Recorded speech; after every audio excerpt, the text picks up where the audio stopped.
My name is Ellie, and I am 31 years old, the eldest of 3 siblings. My brother Michael, aged 31, is the middle child, and our sister Chloe, 27, is the youngest. Growing up, Michael and I had a typical upbringing, but Chloe was always treated exceptionally well, almost like a princess. This could be because she was a surprise addition to our family, and as the youngest, she received more attention. Over the years, she developed a sense of entitlement, which I believe is partly due to how differently our parents treated her compared to us. Our father did try to set boundaries with Chloe, but our mother was quite the opposite. She never criticized Chloe and would not hear a bad word against her. Michael and I, being much older, learned early on to just ignore Chloe's harsh comments and not take them seriously. However, during her teenage years, Chloe often made mean remarks about our appearances and mocked our career choices, which made it difficult to maintain a cordial relationship with her. One Thanksgiving, she went as far as to say Michael would be a burden to our family just because he chose to study engineer. On another occasion, she stopped talking to me for weeks because she thought my long work hours made me unattractive and unlikely to find a partner. These incidents are just examples of how blatantly rude and self-centered she can be, and our mother's laughter and dismissive attitude only worsened the situation. When our father passed away, the dynamic within our family shifted significantly. Chloe was 26 at the time, and both Michael and I gradually lost contact with her and our mother. Our father, while he did show a preference for Chloe, had been the one who kept our family somewhat united. After his death, Michael and I found ourselves distancing from Chloe and our mother, especially during holidays and family gatherings. This distance has allowed Michael and I to lead independent lives without the negativity we previously endured. Recently, Chloe asked me to buy her an apartment because I had helped Michael with his medical bills. When I refused, it upset our mother to the point where she considered cutting ties with me. Despite this, I stand by my decision, knowing that maintaining financial and emotional boundaries is essential for my well-being. In my family, it feels like Michael and I are on one side and my mother and Chloe are on the other, with a distinct separation between us. I actually prefer it this way. The dynamics among us have always been a bit divided, so I don't believe any of us should hold expectations of the others. Recently, I discovered their circumstances might be more complicated than I thought. A few weeks back, Michael needed help with his medical bills after he fractured his ankle. His insurance covered only the hospital stay, so I stepped in to cover his medication, physical therapy, and a full-time nurse since he's living alone. At the time, Michael was unemployed, having left his cafe job to start as copy editor. Given my position as a vice president finance and our stable financial situation, assisting him wasn't a burden for me. However, when my mother and Chloe learned about this, they mistakenly assumed that I would now be open to financing whatever they wanted. This misconception led to the current tension because I refused to help Chloe with purchasing her first apartment. Just 3 days ago, Chloe called me at work, excited about a penthouse she wanted to buy. At 27, she felt embarrassed still living with our mother and was desperate to move out. She could only afford half the price and expected me to pay the rest, especially after I had helped Michael. It was odd considering that over the past 8 years, Chloe and I have barely spoken. Our interactions were mostly out of obligation, and she often struggled to be cordial. Yet now, she expected me to finance her lavish first apartment. Chloe is a product designer, formal education, or a degree in the field. She occasionally makes posters for our father's business, which he doesn't use, and claims to work with exclusive clients who are mostly just family members pushed her way by my mother to keep her busy. Given this background, it's clear to me that Chloe's graphic design work is more of a hobby than a professional career. Despite her insistence, I stood firm in my decision not to finance her apartment. At 27, it's reasonable to expect her to secure a real job and save up for her own expenses. She argued against this, but I believe it's important for her to take responsibility for her own financial independence. I assisted Michael with his medical expenses, despite the fact that he could afford them himself, and I knew no one else was stepping up to help Chloe. As the eldest sister, I felt it was somewhat my responsibility to look out for her. However, the circumstances with Michael were different. I supported him because he was temporarily out of work and we have a strong, reciprocal relationship. That wasn't the case with Chloe, and I felt no obligation to assist her financially. I didn't share these thoughts openly. Instead, I simply refused her request and ended the conversation. Chloe tried to reach out several more times that day, but I chose not to respond. Later that evening, my mother called, visibly upset. She wasn't pleased with my decision to refuse Chloe, and I was prepared for the confrontation. She began by expressing her disappointment at what she perceived as my favoritism. She explained that Chloe had finally found an apartment she liked after a lengthy search and had initially asked our uncle for help. Our uncle, now heading the family business after my father's passing, was not involved in this situation. Chloe had never been keen on joining the family business, a sentiment shared by Michael and me, which is why I had chosen a different career path.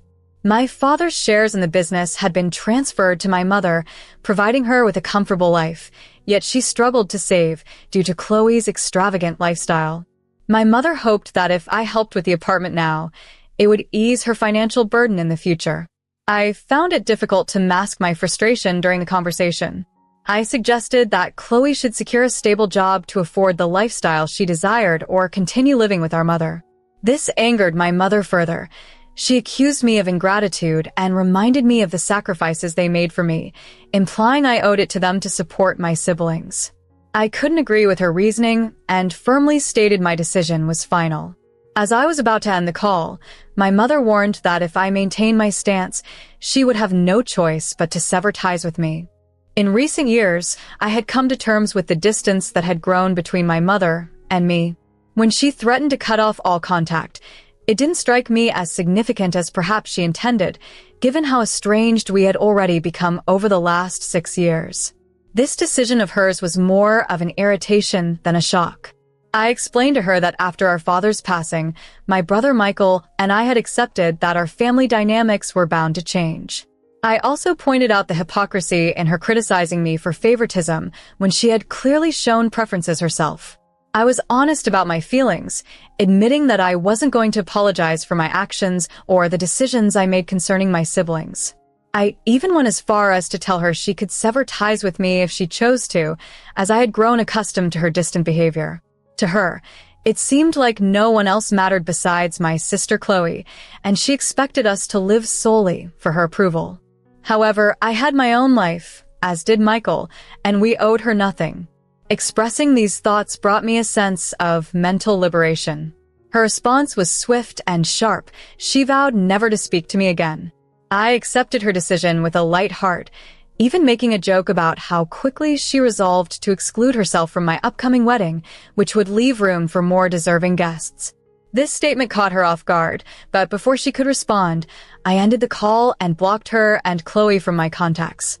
Contrary to Chloe's belief, people do value ambitious women.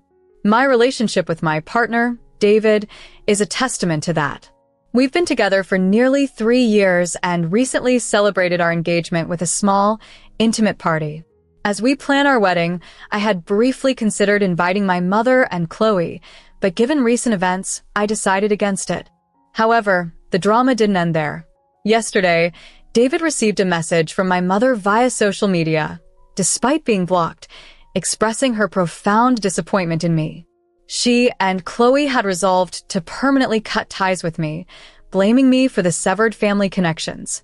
While I'm baffled by their accusations and the notion that I'm the wrongdoer, I'm supported by both the community here and Michael, who agree that their tactics seem manipulative.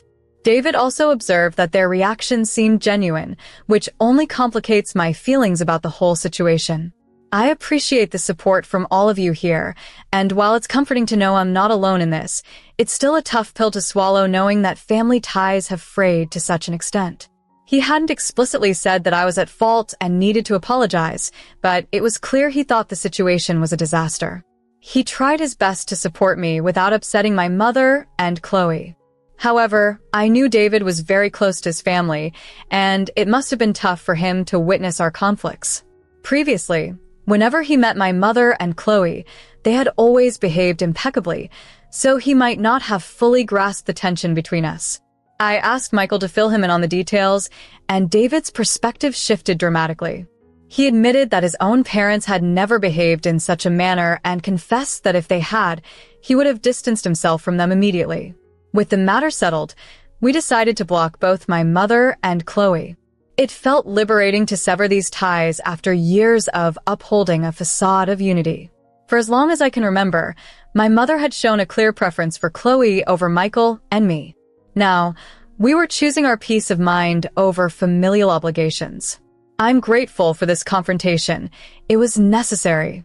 Without it, we might have continued living a lie just to please others. A week after cutting off contact with them, we hadn't heard anything from my mother or Chloe. However, this morning, our uncle reached out with surprising news.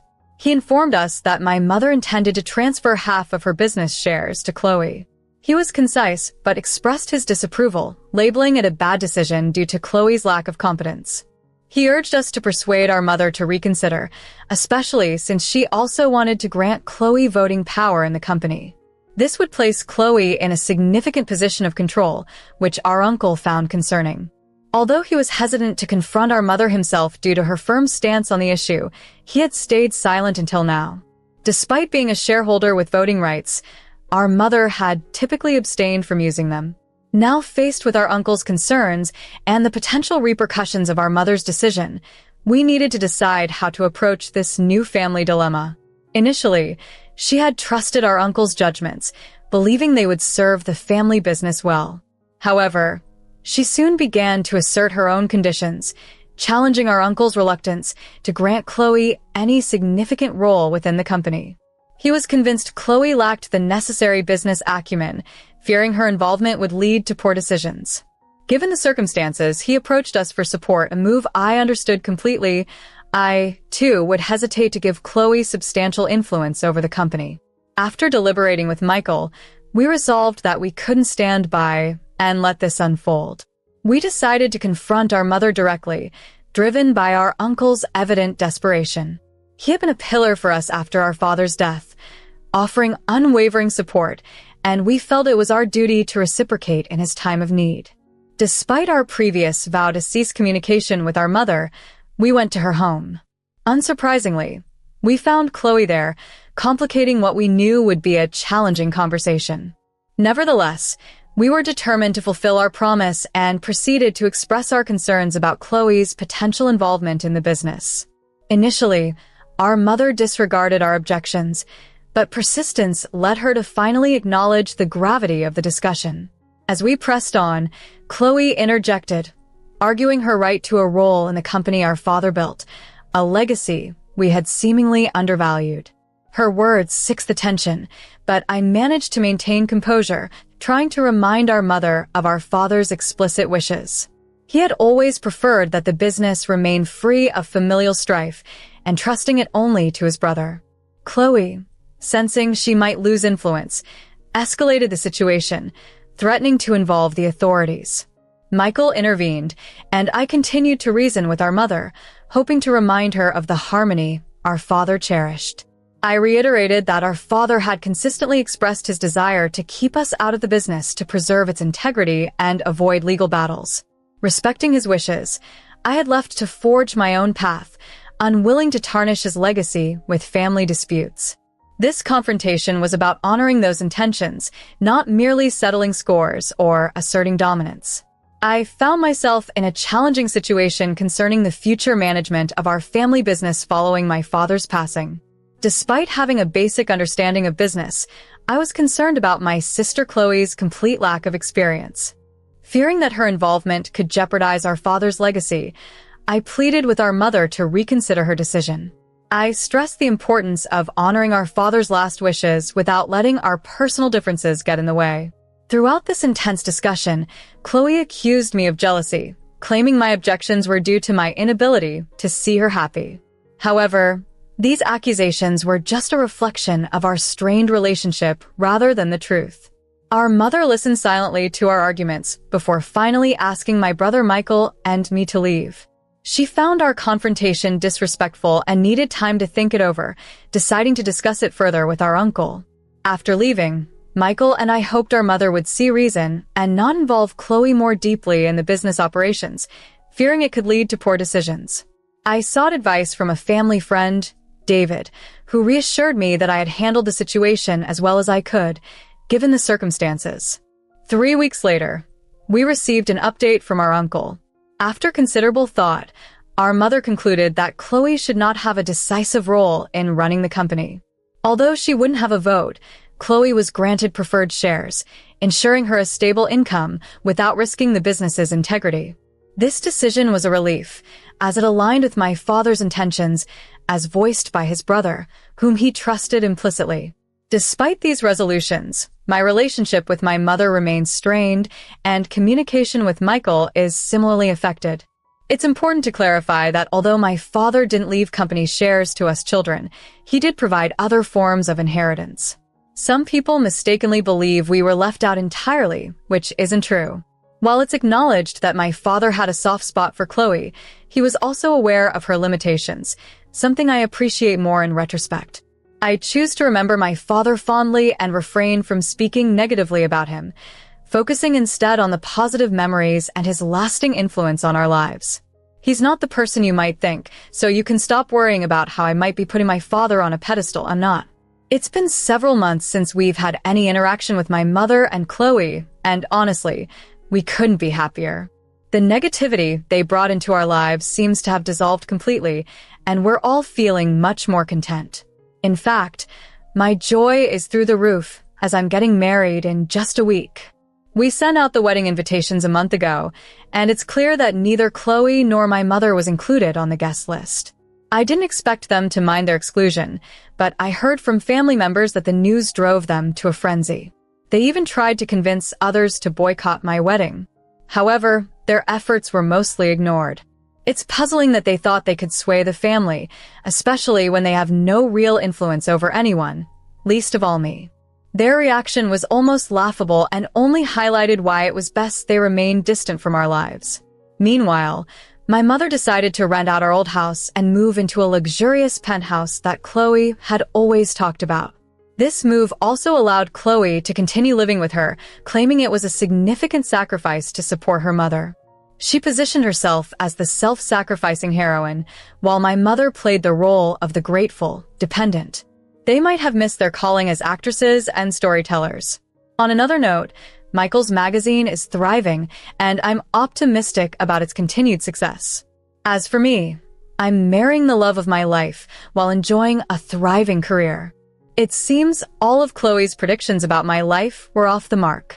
The joke's on her. This update comes just after my wedding, which was this past Saturday. Today is Tuesday, and I've been happily busy post-celebration, if you catch my drift. I just wanted to share that the wedding was a dream come true. Unfortunately, one uncle fell ill last minute and couldn't make it, but everyone else did, everyone except my sister and mother. Their attempt to undermine the celebration was futile, as the guests who attended didn't engage in their theatrics.